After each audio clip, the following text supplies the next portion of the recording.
Hello everyone, welcome to the concept clarity. I am Vinay Sharma. हम शुरू करने जा रहे हैं +1 क्लास की फ़िज़िक्स के ऊपर एक लेक्चर सीरीज़। इस सीरीज़ में हम डिफरेंट लेक्चर्स जो है वो प्लान करेंगे +1 के सिलेबस के हिसाब से, जो कि CBSE एंड NCERT के ऊपर बेस्ड होगा। तो लेट्स स्टार्ट। तो आज के टॉपिक में जो हम चीज़ें करेंगे तो उसको हम थोड़ा सा लिख लेते हैं। Firstly we will talk about science और विज्ञान। Then we will discuss about something called physics. उसके बाद हम कुछ इम्पोर्टेंट मैथमेटिकल टूल्स या फॉर्मूलाज के बारे में डिस्कशन करेंगे। So let's begin with science. Science जैसे कि आप लोग छोटी क्लासेस से पढ़ते आ रहे हैं साइंस, उसमें आप डिफरेंट फिनोमिनन्स पढ़ते हो। आपको ये भी मालूम है कि साइंस में फ़िज़िक्स भी इंक्लूड है, केमिस्ट्री भी इंक्लूड है और बायोलॉजी भी इंक्लूड है। बट साइंस है क्या, कहाँ से आती है ये साइंस? फॉर एग्ज़ाम्पल अगर हम एक उदाहरण लेके शुरू करें तो जैसे हम सब ने एक छोटी क्लासेस में एक स्टोरी सुनी है कि सर इसाक न्यूटन जो हैं, जो कि बड़े महान विज्ञानी थे, वो सेब के पेड़ के नीचे बैठे हुए थे। तो सेब नीचे की तरफ गिरा पेड़ से टूटकर, अपनी शाखा से छिटक कर। तो उन्होंने ये सोचा कि ये सेब जो है ये नीचे क्यों है, ये छिटक कर ऊपर की तरफ क्यों नहीं गिर गया। तो जैसे हम भी देखते हैं, जैसे मेरे हाथ में ये मार्कर है, अगर मैं इसको यहाँ से आई विल ड्रॉप तो ये नीचे की तरफ गिरेगा। अगर मैं उसको ऊपर फेंकूँगा तो भी ये वापस नीचे की तरफ ही आएगा। तो उनके इस सोचने से उन्होंने आगे इसको फर्दर इलेबोरेट करना शुरू किया, इस पे काम करना शुरू किया और बाद में उन्होंने ग्रेविटेशन को भी एक्सप्लेन किया। अब साइंस में फिर सबसे पहले क्या हुआ, अभी सबसे पहले तो एक सेब गिरा नीचे। तो फिर उसको उन्होंने सोचा कि ये नीचे की तरफ ही क्यों गिरा। तो सबसे पहले तो कुछ हैपनिंग हुई, हैपनिंग, या मैं इसको बोलूँ, अगर ये तो खुद हो गई तो हैपनिंग हो गई। अगर कोई इसको डिज़ाइन करे, कोई इसको जानबूझकर कराए तो उसको हम बोलेंगे एक्सपेरिमेंट। अब वो जो सेब गिरा या कोई चीज़ हम ऊपर फेंकेंगे नीचे गिरेगी, या ऊपर से छोड़ेंगे तो वो नीचे की तरफ गिरेगी, तो ये एक्सपेरिमेंट या हैपनिंग हो गया। उसके बाद में उन्होंने देखी उसकी ऑब्जर्वेशन। ऑब्जर्वेशन में क्या आया कि एप्पल जो है वो नीचे की तरफ गिरा, एप्पल फॉल्स डाउनवर्ड्स। फिर ऑब्जर्वेशन से उन्हें क्या, जैसे एप्पल नीचे गिरा, ये मार्कर है, इसको छोड़ेंगे नीचे गिरेगा। कोई पत्थर बड़ा सा छत से ऐसे छोड़ देंगे तो वो भी नीचे गिरेगा। किसी बॉल को हम ऊपर की तरफ फेंकेंगे, जैसे क्रिकेट में कोई बैट्समैन शॉट लगाएगा इन द एयर, तो फिर वो वापस ज़मीन पर ही आएगा। तो ये सारी चीज़ें क्या आएंगी इन्फॉर्मेशन में, कि जैसे ही हम किसी चीज़ को ऊपर की तरफ फेंकेंगे तो वो किस तरफ आएगी, नीचे आएगी, या ऊपर से एक हाइट से किसी चीज़ को छोड़ेंगे तो वो नीचे की तरफ आएगी। तो इट इज़ सम इंफॉर्मेशन और सम नॉलेज। और ये जो इंफॉर्मेशन और नॉलेज का सेट है ना भाई साहब, इसको हम बोलते हैं साइंस। तो ये जो इंफॉर्मेशन, ये जो नॉलेज हमने अचीव करी है, इसको बोलते हैं साइंस। अब वो एप्पल वाला फिनोमिनन तो भाई हाँ, वो बैठे थे, वो नीचे आया, वो गिर गया। जैसे फॉर एग्जांपल अगर हम दूसरी बात करें तो हम कभी छोटे होंगे या ट्रेन में गए होंगे, तो ट्रेन से बाहर जब देखा होगा तो हमें ये लगा होगा भी पेड़ जो है, जो बाहर किसी खुले जगह में पेड़ हैं तो वो पीछे की तरफ मूव कर रहे हैं, या कोई इंसान खड़ा है तो वो पीछे की तरफ मूव कर रहा है, या कोई गाड़ी है, कोई भी चीज़ जो ट्रेन से बाहर, चलती ट्रेन से बाहर जब हम देख रहे हैं तो जिस डायरेक्शन में हम जा रहे हैं उससे उल्टी डायरेक्शन में मूव करती दिखाई देती है हमें। तो फिर ये हमारे दिमाग में एक परसेप्शन बनता है, अच्छा ये पीछे की तरफ ही क्यों जा रहे हैं। बट जैसे जैसे हम ग्रो करें तो हमें पता चला कि नहीं, जो चीज़ें हैं वो पीछे की तरफ नहीं जा रही, वो पेड़ तो अपनी जगह पे फिक्स है, हम ट्रेन में बैठ के आगे की तरफ जा रहे हैं। तो वो अगर दूसरी चीज़ हो गई। अब तीसरी चीज़ आए अगर हम एक्सपेरिमेंट पे, तो एक्सपेरिमेंट जैसे करना है, जैसे आपने लोअर क्लासेस में एक लॉ पढ़ा होगा, उसका नाम है ओम्स लॉ। ओम्स लॉ वो कहता है current flowing through a conductor is directly proportional to the potential difference applied across its end. अब अगर इस लॉ को वेरीफाई कराना है तो ये तो ट्रेन में नहीं हो सकता, ये तो एप्पल नीचे गिरने से नहीं हो सकता। तो इसके लिए मेरे को क्या चाहिए, एक सेटअप चाहिए। जिससे मैं इसको वेरीफाई करवा सकूं। तो ये क्या हो गया, प्लान्ड। ये क्या हो गया, प्लान्ड। तो ये एक्सपेरिमेंट जो है वो यहाँ पे स्पेसिफाइड हो गया, या मैं इसको बोलूँ ये प्लान्ड है, ठीक है। सिमिलरली तो ये एक सेट ऑफ स्पेसिफाई या प्लान्ड है, तो सिमिलरली ये नॉलेज जो इन्फॉर्मेशन इससे आएगी वो भी क्या आएगी, एक ऑर्गेनाइज्ड होगी, ऑर्गेनाइज्ड सेट होगा। तो साइंस फिर क्या हुआ हमारे पास, science is the systematic knowledge और information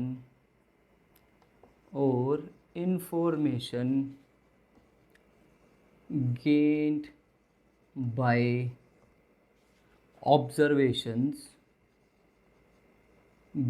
by observations through systematic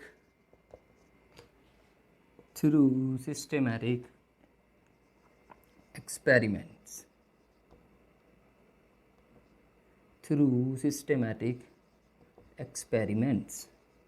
तो ये है जो जिसको हम बोल सकते हैं this is what we called science. मतलब एक हमने एक एक्सपेरिमेंट डिज़ाइन किया, उसका एक सिस्टम डेवलप किया, उसको एक प्लान्ड वे से किया, तो उससे जो ऑब्जर्वेशन आई, उनसे जो नॉलेज या इन्फॉर्मेशन हमने गेन करी एक सिस्टमेटिक वे में, उसको हम बोलेंगे साइंस। तो ये कोई बड़ी बात नहीं है, ये हमने काफ़ी बार इसको ऑब्ज़र्व करा हुआ है। So let's move further. इसको रब कर देते हैं हम यहाँ से।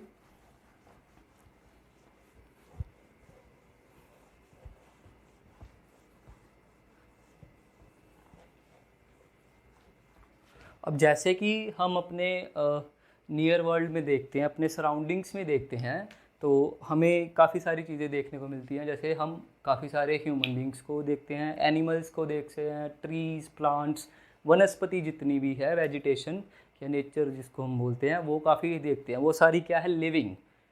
Beside this we come to contact with many non living things also, जैसे पानी है, हवा है, पत्थर है, मिट्टी है, ये सारी चीज़ें क्या हैं, नॉन लिविंग थिंग्स। तो साइंस भी फिर इस हिसाब से दो तरह से क्लासीफाई कर सकते हैं साइंस को। फर्स्ट वन इज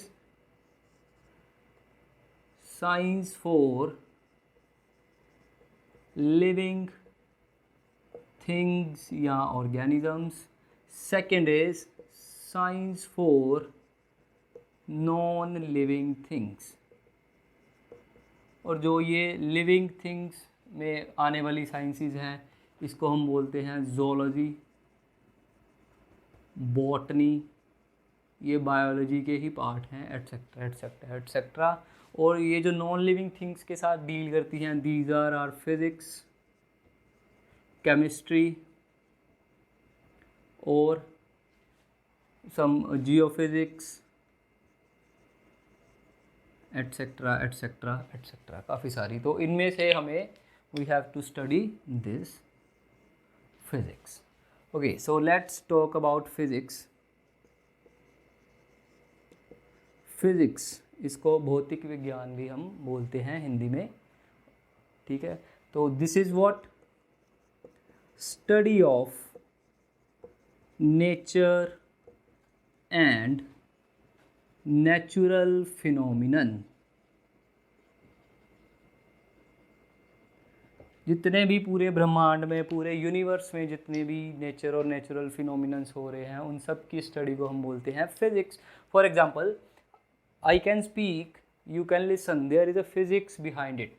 मैं वीडियो बना रहा हूँ, रिकॉर्ड कर रहा हूँ लेक्चर, तो this is what, there is physics behind it. आप कहीं लैपटॉप से या मोबाइल से उसको देख पा रहे हो, there is physics behind it, ठीक है जी। सुनने में हमने साउंड पढ़ा हुआ है लोअर क्लासेस में, तो हमने बोला है कि जब पढ़ा है कि जब साउंड जो है प्रोड्यूस करना है, तो वो वाइब्रेशन कॉम्प्रेशन से प्रोड्यूस होता है। फर्दर वो साउंड वेव भी ट्रैवल ऐसे करती है, जितनी दूर तक जाती जाएगी, फिर उसके बाद उसकी इंटेंसिटी भी थोड़ी थोड़ी कम होती जाएगी साउंड की, अगर सोर्स को हम स्टेशनरी रख दे तो ये बोलना और ये सुनना, it is again it is again some natural phenomenon है। उसके बाद हमारा चलना, हमारा फिरना, ये अगेन अ नेचुरल फिनोमिनन है, ये भी फिज़िक्स से एक्सप्लेन करा जा सकता है। अब आप बोलोगे कि सर चलने में तो हड्डियाँ, मसल्स, ये सब चीज़ें काम आती हैं, तो ये तो बायोलॉजी का पार्ट हो गया। तो अब क्योंकि ये सारी चीज़ें biology, botany, zoology, physics, chemistry, these are coming under the heading of science, these are some categories of science, तो these are also interrelated। तो अगर कोई स्टूडेंट बोले कि मैं अब तो बायोलॉजी का स्टूडेंट हूँ, मुझे बायोलॉजी पढ़ना अच्छा लगता है, तो why should I study physics? तो मैं आपको बता देना चाहता हूँ कि फ़िज़िक्स भी बायोलॉजी में काफ़ी सारी काम आने वाली है आपके। जैसे मूवमेंट्स जो होती हैं बायोलॉजी में, वो फिज़िक्स से ही उसको एक्सप्लेन कर सकते हैं हम। फिज़िक्स में एक फिनोमिनन है कार्बन डेटिंग, तो वो बायोलॉजी में काम आता है। जब किसी कंकाल या किसी जैसे खुदाई होती है, तो उसमें से कोई किसी की हड्डियाँ निकली या कंकाल निकला या कोई पुरानी चीज़ें निकली, तो उनकी लाइफ पता करने के लिए कार्बन डेटिंग करी जाती है। This is again the phenomena related to physics, तो ये काम आने वाली है आपके। इसके अलावा अगर आप बायोलॉजी के स्टूडेंट हैं, तो कहीं कहीं पे आप you will also deal with some kind of mathematics also. So ये सारी साइंस की ब्रांचेज हैं। सो अगर कहीं केमिस्ट्री में फ़िज़िक्स आ जाए या फिज़िक्स में कोई केमिस्ट्री का टॉपिक आ जाए, तो डोंट बी पैनिक, ये एक्सक्यूज़ देने की ज़रूरत नहीं है खुद को कि हम तो फिज़िक्स पढ़ रहे हैं, केमिस्ट्री पढ़ने की ज़रूरत उसमें नहीं है। तो फिज़िक्स में हमने जैसे मैंने आपको बताया, साउंड है, एयर की तो काफ़ी सारी चीज़ें, जितने भी नेचुरल फिनोमिनन्स हमारे पास हो रहे हैं all over the entire universe, पूरे ब्रह्मांड में, तो वो उन सब की स्टडी को हम कहते हैं फिज़िक्स। फॉर एग्जांपल हम पढ़ते हैं ब्लैक होल के बारे में, ब्लैक होल पे फिर हम पढ़ते हैं चंद्रशेखर लिमिट के बारे में। फिर हमने पढ़ा हुआ है जी भाई हमारा एक, हम जिस गैलेक्सी में रह रहे हैं उसका एक सोलर सिस्टम है, जैसे जिसके एपिसेंटर में सन है, सारे प्लैनेट उसके अराउंड जो है चक्कर लगा रहे हैं। सभी में एक जो मैसिव बॉडीज़ हैं उनमें ग्रेविटेशनल फोर्सेस है जो एक दूसरे को अट्रैक्ट करके रखने में हेल्प कर रही हैं। तो ये सारी चीज़ें हम डील करेंगे within the physics. Okay, तो लेट्स मूव फर्दर।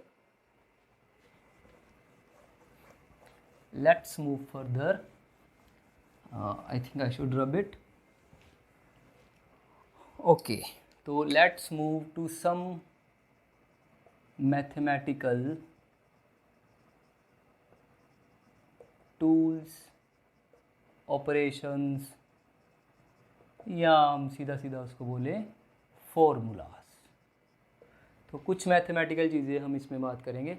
अब ये वाले कुछ ऐसे फॉर्मूले थे हमारे पास जो हमने लोअर क्लासेस के अलजेब्रा में पढ़े हुए हैं।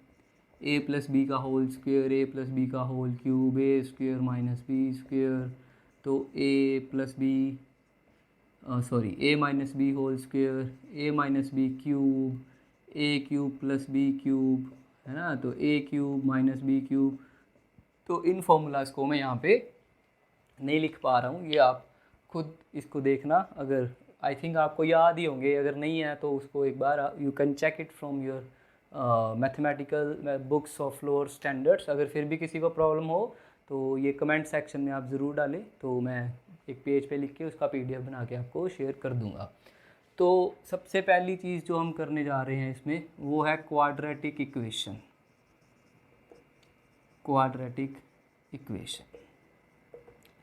अब हमने पढ़ा हुआ है क्वाड्रेटिक इक्वेशन में जो स्टैंडर्ड फॉर्म है वो ये होती है हमारे पास, +c = 0। अगर हमें इसको सोल्व करना आ जाए तो we can find it through discriminant method, जिसमें हम d की वैल्यू निकालते थे b² - 4 टाइम्स ac। फिर हम बोलते थे कि अगर d > 0 है तो इक्वेशन के roots are real and unequal. ठीक है, if d = 0 then roots are real and equal. ठीक है जी। उसके बाद if d is less than 0, का मतलब d नेगेटिव आ जाए, जैसे -1 -2 -0.5 एनी नेगेटिव नंबर, तो हम बोलते थे भी रूट्स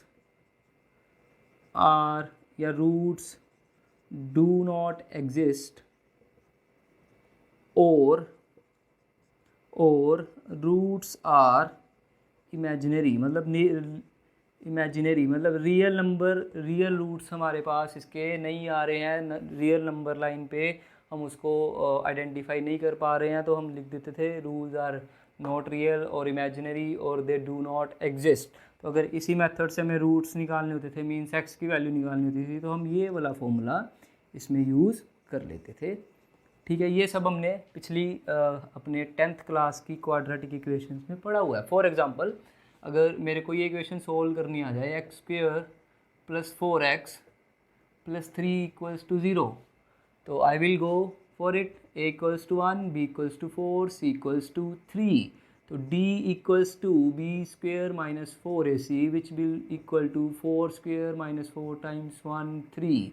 तो 4 4 दा 16, 4 1 दा 4, 3 दा 12। तो d = 4, this is greater than 0। Greater than 0 का मतलब है रूट्स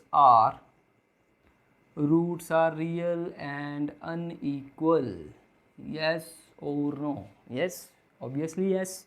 तो रूट्स अगर निकालने हैं तो ये हमने अभी अभी लिखा यहाँ पे कि d/2a। ठीक है, तो भाई फिर इसमें पुट करो वैल्यूज़। -4 ± √4/2 × 1, तो ये देगा -4 ± 2/2। तो I will get x will be equals to -2 + 2/2 as well as -4 - 2/2, and x equals to -2/2 -6/2। तो roots will be equals to -1, -3। तो ये रूट्स आ गए हमारे। अब -1 -3 को हम लोग नंबर लाइन पे बना सकते हैं। जैसे लेट्स से ये नंबर लाइन है, ये 0 है, this side will be 1 2 3 4, this side will be -1 -2 -3 -4। तो -1 और -3 ये वाले पॉइंट्स हैं, ये वाले एंड ये वाले, these are the values of x। जहाँ तक मर्जी जा सकते हैं हम इसमें। तो these are the values of x or roots of this particular equation that can I plot on this number line। ठीक है, बट अगर ये वाली कंडीशन आ जाए कुछ d < 0, तो इसको भी रब करते हैं थोड़ा सा। लेट्स से इस टाइप की इक्वेशन है x² + 3x + 4 = 0। अब इसमें देखें a = 1, b = 3, c = 4। तो d आ जाएगा हमारे पास 3 का स्क्वेयर -4 × 1 × 4, राइट। 3 3 = 9, 4 1 दा 4, 4 4 दा 16। तो d आ गया मेरे पास -7। सो d is < 0। Now d is < 0, तो हम लिख देंगे रूट डू नॉट एग्जिस्ट और रूट्स आर इमेजिनरी। बट अगर इमेजिनरी भी है, लेट्स से हमें ये एक्चुअली 10th में बताया नहीं जाता कि ऐसी कंडीशन को कैसे सोल्व करना है, इसको कैसे टैकल करना है, ये हमें बताया नहीं जाता। एक्चुअली में हमें ये भी नहीं लिखाया जाता most of the times.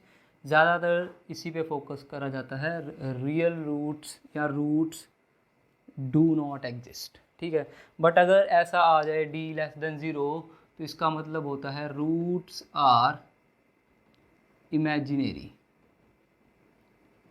Roots are imaginary. अब ये इमेजिनरी का क्या मतलब है? अगर इमेजिनरी भी है तो निकालते कैसे हैं? So let's try to find it out. अब देखो x क्या होगा मेरे पास, -b ± √d/2a, यही होगा। अब इसको मैं सब्स्टिट्यूट करूँ वैल्यू, √-7/2 × 1। अब देखो √-7 का क्या मतलब, इसका मतलब है -1 × 7, इट विल गिव मी -7। तो इसको तो मैं ऐसे लिख सकता हूँ, √-1 × √7। तो ये स्क्वायर रूट। अब इसका तो मेरे पास तरीका है इसको सोल्व करने का। I can find square root by this method. तो ये तो कोई बड़ी बात नहीं है √7 को सोल्व करना या उसकी वैल्यू फाइंड करना। What about √-1? -1 का क्या मतलब? अब देखो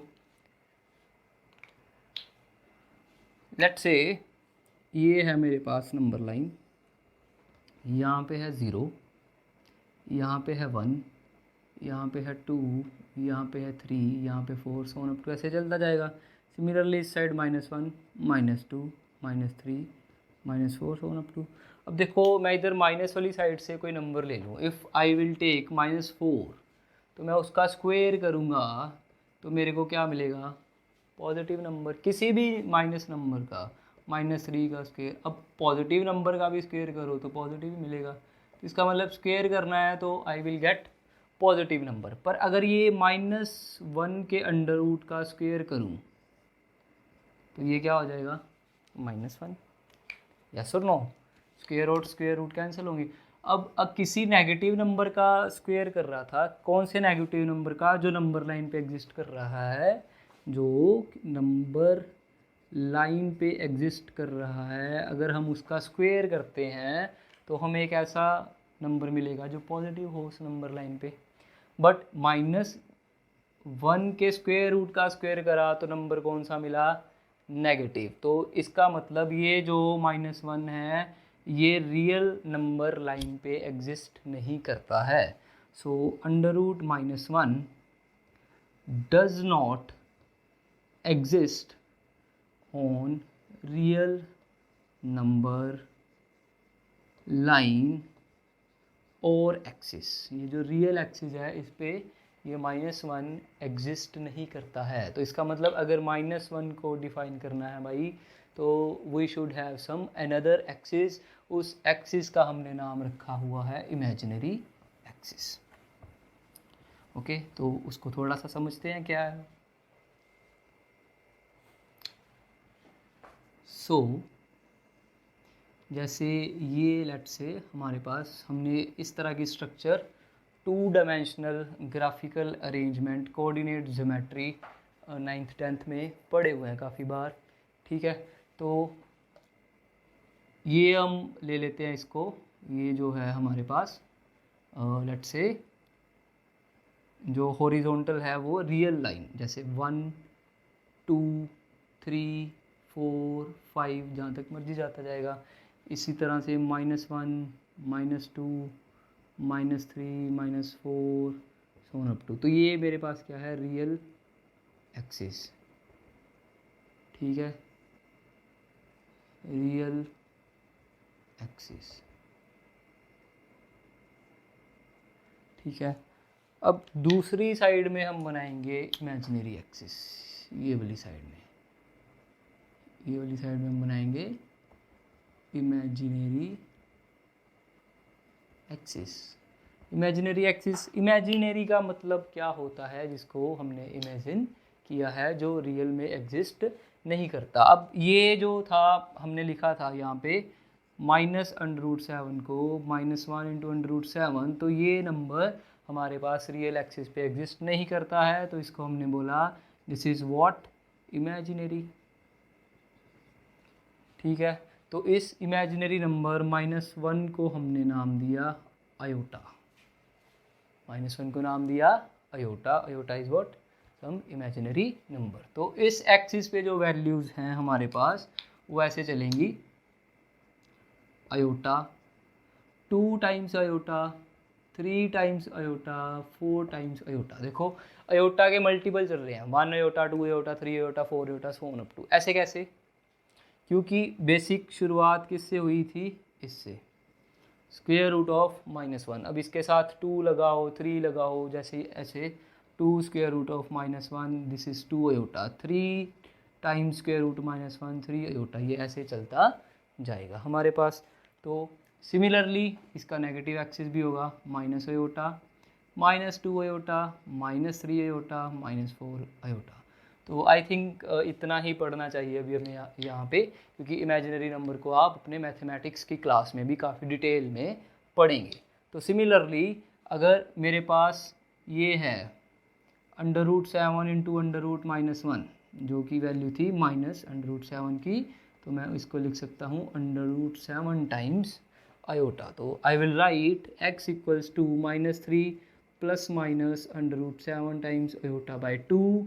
तो इससे मेरे पास जो x की 2 वैल्यू आएंगी वो कुछ इस तरह से होंगी। तो इन दो वैल्यूज़ में अब देखें हमारे पास क्या है। इन दो वैल्यूज़ में आई think I should rub it from here. अभी इसको यहाँ से रब कर देते हैं थोड़ा सा। तो इन दो वैल्यूज़ में हमारे पास क्या आया, x की एक वैल्यू आ गई -3 प्लस √7 टाइम्स आयोटा बाय 2, दूसरी वैल्यू आ गई -3 minus √7 times iota by 2। Yes और नो? तो इसको मैं लिख सकता हूँ -3/2। अगर मैं डिनोमिनेटर अलग कर दूँ दोनों के, तो -√3/2 माइनस √7/2 टाइम्स आयोटा। तो जब ऐसे लिख देंगे हम इसको, तो ये वाला जो पार्ट होगा this will be real and this will be imaginary. तो इसको हम रिप्रेजेंट कर सकते हैं रियल एक्सिस पे, इसको हम रिप्रेजेंट करेंगे इमेजिनरी एक्सिस पे। फॉर एग्जांपल अगर -3/2 है तो मतलब -1.5, तो it should lie somewhere -3/2। अगर स्क्वेयर रूट 7/2 है, अब 7 का स्क्वेयर रूट अगर हम करेंगे तो 2 2 ज़ा 4, 3 3 ज़ा 9, तो 7 का स्क्वेयर रूट आएगा हमारे पास ऑलमोस्ट 300, 2 2 ज़ा 4 एंड 7 का स्क्वेयर रूट आएगा हमारे पास 2.4 4 4 4 5 20 2.4 समथिंग। तो 2.4 मीन्स यहाँ कहीं पे इसकी वैल्यू लाई करेगी। ये कितना होगा, ये वाली पॉइंट 2.4 आयोटा। तो ये दो वैल्यूज़ इस पे लाई करती हैं। ये रियल वाली वैल्यू है, ये इमेजिनरी वैल्यू है। सिमिलरली -3/2 और -√7/2 इस तरफ आएगा। तो that's how we can tackle with this d less than 0। तो इसको हम अब ऐसे टैकल करेंगे। You can note it down and we can move further.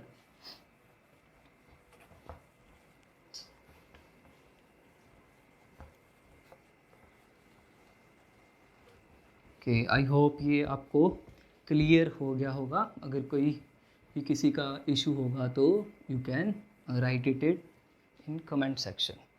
तो नेक्स्ट जो हमारा एक टूल है, एक मैथमेटिकल ऑपरेशन है, उसको हम बोलते हैं बाइनोमियल एक्सपेंशन। Binomial expansion. अब बाइनोमियल का मीनिंग क्या होता है, हमने लोअर क्लासेस में पढ़ा हुआ है। Monomial, binomial, trinomial, polynomial. तो बाइनोमियल का मतलब होता है two terms. For example a plus B, this is a binomial. अब a प्लस बी का होल स्क्वायर हम जानते हैं कितना होता है, a square plus B plus 2 times A B plus B square, है ना। a प्लस बी का होल क्यूब हम जानते हैं कितना होता है, a cube plus 3a square B plus 3ab square plus B cube, है ना। अगर आ जाए a प्लस बी की पावर 4, तो आप बोलोगे सर फिर इसमें क्या है, इसको ऐसे लिख लो a प्लस बी का स्क्वायर फिर उसका होल स्क्वायर, क्योंकि हमें तो 3 नंबर्स वाला भी आता है, ठीक है। या इसको ऐसे लिख लो a प्लस बी का whole cube into a plus B. मैंने बोला ठीक है, बट अगर ऐसे आ गया a plus B rest power 20, so what we will do. तो ऐसे एक्सप्रेशंस के लिए हमारे पास आती है बाइनोमियल एक्सपेंशन। बाइनोमियल के साथ, बाइनोमियल थ्योरम के साथ एक्चुअली हम उसको एक्सपेंड करते हैं। तो बाइनोमियल थ्योरम हमने करनी है, बट उन टर्म्स के लिए करनी है जहाँ पे हमने a को 1 और b को x ले लेना है। मतलब ऐसी टर्म्स 1 प्लस x की power n, x is some variable, ये x भी हो सकता है, y भी हो सकता है, z भी हो सकता है, आप इसको कुछ भी लेके चल सकते हो। तो जो बाइनोमियल एक्सपेंशन होती है 1 प्लस एक्स की पावर n की, वो होती है 1 plus N X n into N minus 1 X square upon 2 factorial n into N minus 1 n minus 2 upon 3 factorial x का cube and so on up to जहाँ तक आप मर्जी चले जाओ। अब ये इन सब चीज़ों के साथ अब n can be any integer 10 20 30 40 50 any number 1 2 3 4 -1 -2 whatsoever. तो n के साथ x के साथ डील कर सकते हो आप, बट ये वाली जो नोटेशन है इसको जो मैंने फैक्टोरियल बोला है ये आपके लिए नई है। You haven't study it in some previous classes. तो पहले थोड़ा सा इसके बारे में जान लेते हैं, ये फैक्टोरियल होता क्या है। फैक्टोरियल, तो factorial is the product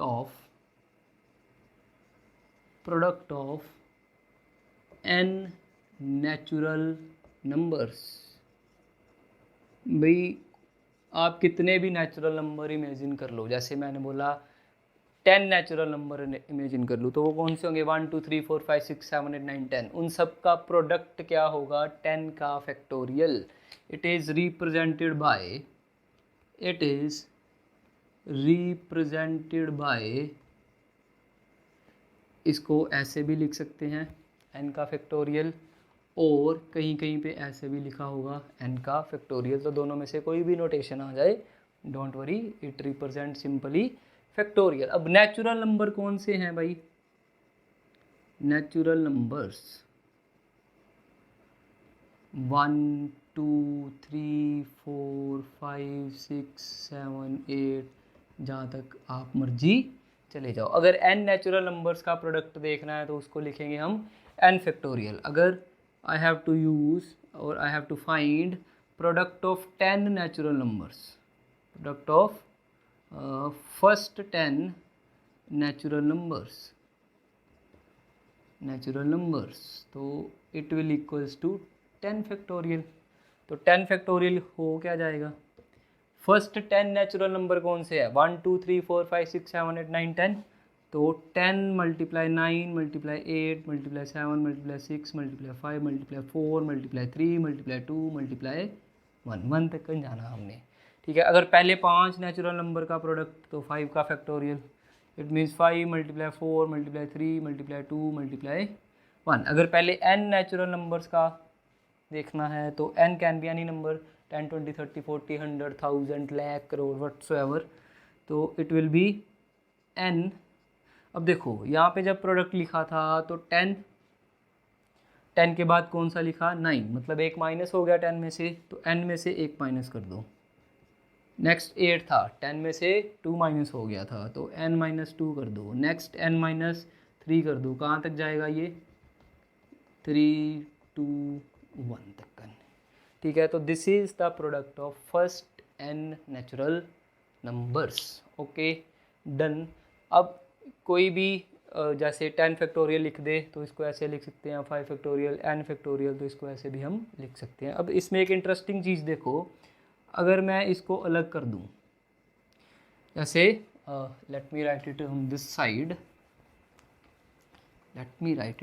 side, अगर मेरे पास 5 का फैक्टोरियल था तो मैं उसको लिख सकता था 5 × 4 × 3 × 2 × 1। अगर मैं 5 को अलग कर दूं, बाकी सबको अलग कर दूं, तो ये क्या बन गया? 4 × 3 × 2 × 1। तो ये क्या बन गया? 5 × 4 का फैक्टोरियल। यस ना? हाँ बिल्कुल ठीक है। तो सिमिलरली अगर 10 का फैक्टोरियल है तो मैं इसको लिख सकता हूँ 10 × 9 का फैक्टोरियल। या मैं 5 4 को भी अलग कर सकता था, तो मैं इसको लिख सकता था 5 × 4 × 3 × 2 × 1।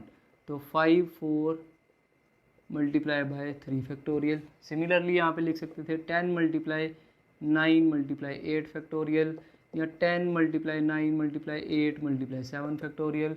तो n फैक्टोरियल को हम कैसे लिख सकते हैं?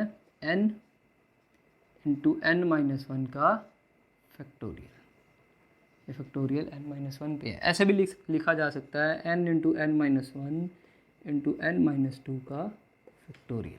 ऐसे क्यों ये चीज़ करनी है? क्योंकि कहीं पे जैसे आप मैथमेटिक्स में पढ़ोगे परमुटेशन, कम्बिनेशन, या फिज़िक्स में कहीं उसको यूज़ करना पड़ेगा, या केमिस्ट्री में यूज़ करना पड़ेगा, तो कई बार ऐसी टर्म बन जाएगी हमारे पास 10 का फैक्टोरियल ओवर 8 का फैक्टोरियल। तो मैं सीधा लिख सकता हूँ 10 × 9 × 8 का फैक्टोरियल × 8 का फैक्टोरियल। तो ये तो सीधा कट हो जाएगा, तो 90 will be my answer too. और इसका मतलब कि अगर कैलकुलेशंस को इजी और छोटा करना है थोड़ा, तो मैं इन चीज़ों का यूज़ करके इसको कर सकता हूँ। तो ये था समथिंग अबाउट फैक्टोरियल। और हाँ, अब इसमें एक ज़रूरी चीज़ जो मैं बताना चाहता हूँ आपको, दैट इज़ व्हाट, ज़ीरो का factorial, that will equals to 1। अब देखिए, हमने बोला था फैक्टोरियल था प्रोडक्ट ऑफ नेचुरल नंबर्स, तो वो नेगेटिव तो ऑब्वियसली नहीं हो सकता। बट अगर जब मैं 1 का फैक्टोरियल करूँ तो मेरे पास आएगा 1। 1 का फैक्टोरियल था हमारे पास 1। अगर 2 का factorial 2 multiply 1 equals to 2, it was equals to 1।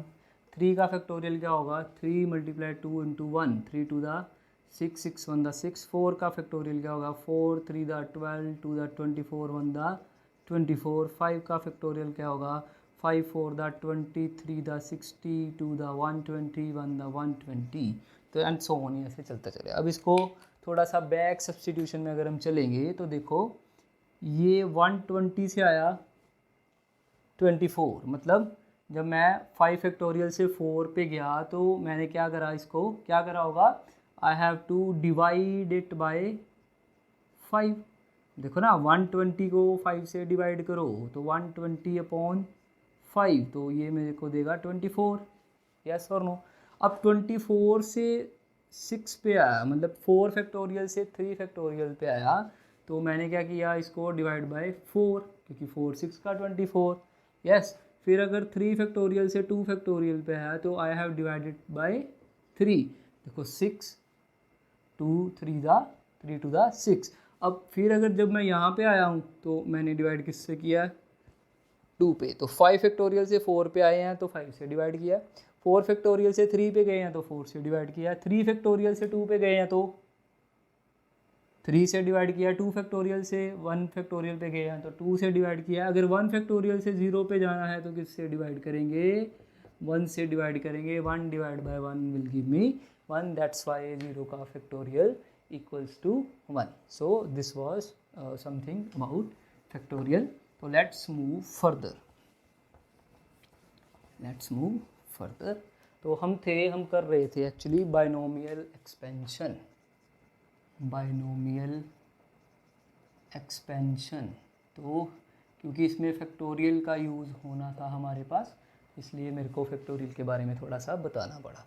अब लेट्स से मेरे पास n की वैल्यू है 2, ये जो बाइनोमियल में हमने लिया ना 1 + x⁻n, तो ये मेरे क्या बन जाएगा, 1 + x⁻²। अब ये कितनी सारी नंबर ऑफ टर्म्स होगी ना हमारे पास। अब मेरे को जाना कहाँ तक है, कहाँ तक मैं ख़त्म करूँगा या सीरीज़ को टर्मिनेट करूँगा, तो वो डिसाइड करेगा अभी मेरे पास 0 कहाँ तक बनता है। 0 से पहले तक मैंने सीरीज़ को टर्मिनेट करना है। लेट्स से इसको लेकर करते हैं, तो ये आएगा भाई, देखो 1 + n की जगह पे 2 सब्सटीट्यूट करते जाओ, 2 × x + 2 × 2 - 1 x² upon 2 factorial + 2 × 2 - 1 2 - 2 x³ upon 3 factorial + 1 up to, जैसे। ठीक है जी। अब देखो यहाँ पे 2, ये बन गया 1 + 2x, 2 × 1 × x² अपॉन 2 × 1 2 का फैक्टोरियल, 2 × 1 2 - 2 0, नीचे 3 × 2 × 1 × x³। तो ये 0 बन गया ना यहाँ पे। तो मेरे को जो है अपनी इक्वेशन को यहाँ तक टर्मिनेट करना चाहिए, जहाँ पे बाइनोमियल में 0 बन जाए उससे एक टर्म पहले तक हमें उसे टर्मिनेट करना है। तो it will give me 1 + 2x + 2x² upon 2, तो 2 के साथ 2 विल बी कट, तो 1 + 2x + x², ये क्या बन गया, 1 + x²। तो ये यही बन गया a² + 2ab + b²। ये हमारा फॉर्मूला भी इससे वेरीफाई हो गया। ठीक है जी। सो अब कुछ ऐसी चीज़ें आएंगी हमारे पास जिसको हमें टैकल करना थोड़ा मुश्किल हो जाएगा। लेट्स से मेरे पास आ गया 1 + x⁻−1। अब देखो n की जगह पे क्या आ गया मेरे पास, -1, तो फिल करो n को -1। 1 plus -1 into x plus -1 by 2 factorial x square plus -1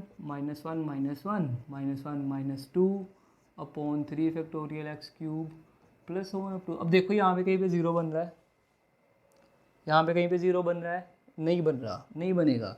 तो ये बनेगा 1 माइनस एक्स, यहाँ पे बना -1 नीचे 2 multiply by 1 X square plus -1 -2 -3 into 2 into 1 x cube plus 1/2 ऐसे आगे ये चलता रहेगा। तो ये बन जाएगा 1 माइनस एक्स। अब देखो दो माइनस वाले नंबर मल्टीप्लाई हो रहे हैं तो it will give me positive number. 2 1 2 नीचे भी 2 1 2 एक्स स्क्वेयर, तो ये 2 के साथ 2 भी कैंसिल हो गया। यहाँ पे 3 नेगेटिव नंबर मल्टीप्लाई हो रहे हैं, -1 -2 -3, तो रिजल्ट विल बी नेगेटिव। 1 2 2 2 3 6, नीचे भी 3 2 6 इंटू 1 6 एक्स क्यूब, ऐसे ही चलता जाएगा। ये गया, तो ultimately I have left with 1 minus x plus x square minus x cube. अब देखो नेक्स्ट टर्म, एक फर्स्ट टर्म प्लस की है, सेकंड माइनस की, थर्ड प्लस की है, फोर्थ माइनस की, फिफ्थ क्या होगी, प्लस की होगी, पावर कितनी होगी, एक्स पावर 4, नेक्स्ट क्या होगी, माइनस की होगी, एक्स पावर 5। तो ये ऐसे फर्दर प्रोसीड करता रहेगा। तो इस सीरीज़ को इस तरह से हम इसको एक्सपेंड कर सकते हैं। अब नॉर्मली अगर मैं आपको पूछूं भाई 1 प्लस एक्स की पावर -1 को क्या लिखोगे, तो आप बोलोगे सर ऐसे लिख दो।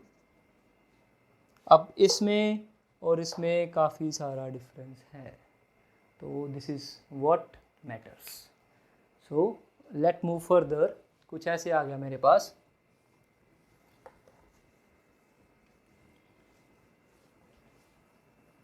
कुछ ऐसी चीज़ आ गई हमारे पास, लेट से कोई ऐसी सीरीज़ बन गई 1 माइनस एक्स रेस्ट पावर 1। अब देखो यहाँ पे n तो इक्वल्स टू 1 है, पॉजिटिव है, बट x के साथ क्या आ गया यहाँ पे माइनस, तो जहाँ जहाँ पे x है वहाँ वहाँ पे माइनस पुट करो।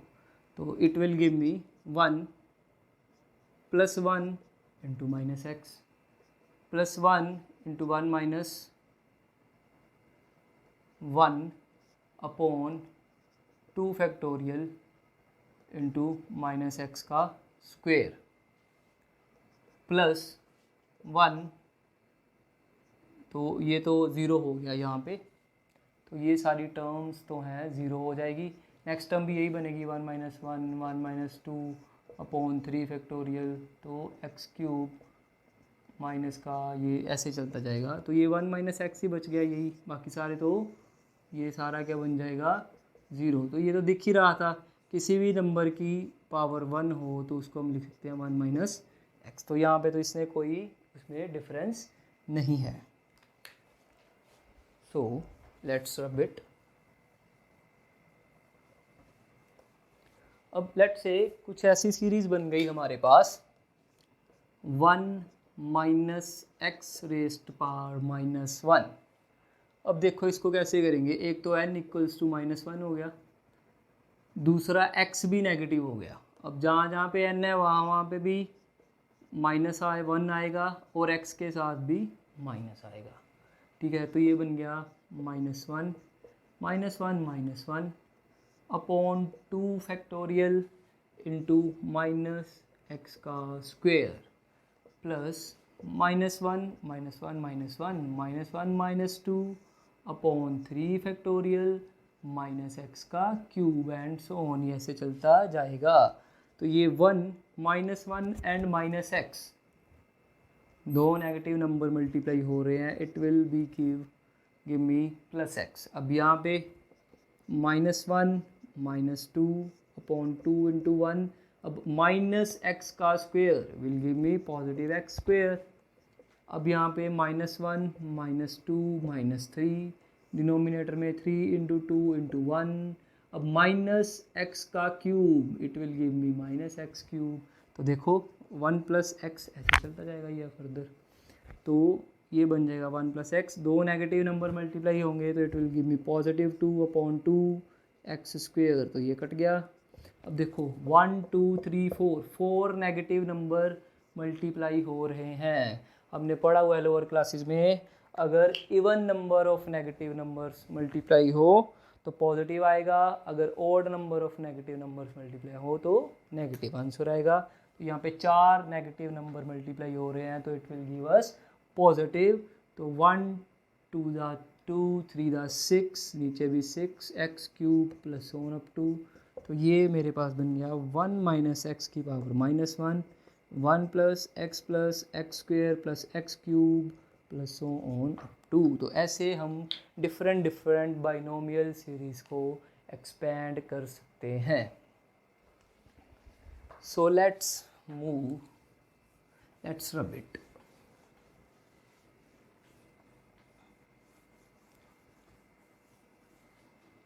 सो आज हमने पढ़ा फर्स्ट समथिंग अबाउट साइंस, फिर थोड़ा सा फिज़िक्स के बारे में भी हमने इसके ऊपर चर्चा की।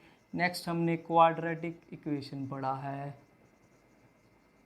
उसके बाद हमने फैक्टोरियल और फिर बाइनोमियल एक्सपेंशन। तो आज के लेक्चर को हम यहाँ तक एंड करेंगे। तो आने वाली वीडियो में हम कुछ और मैथमेटिकल ऑपरेशंस पढ़ेंगे या मैथमेटिकल टूल्स या फॉर्मूलाज जैसे डिफरेंशिएशन या डेरिवेटिव्स, इंटीग्रेशन, सम एंगल्स के बारे में स्टडी करेंगे।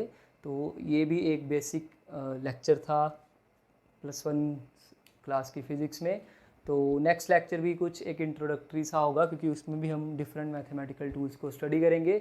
उसके बाद we will proceed as per our syllabus. Thank you. अगर वीडियो अच्छा लगे तो लाइक करें, शेयर करें, सब्सक्राइब भी करें, और अगर कोई प्रॉब्लम है, कोई डाउट है तो कमेंट सेक्शन में उसको डालें। I will answer it as soon as possible. Thank you very much.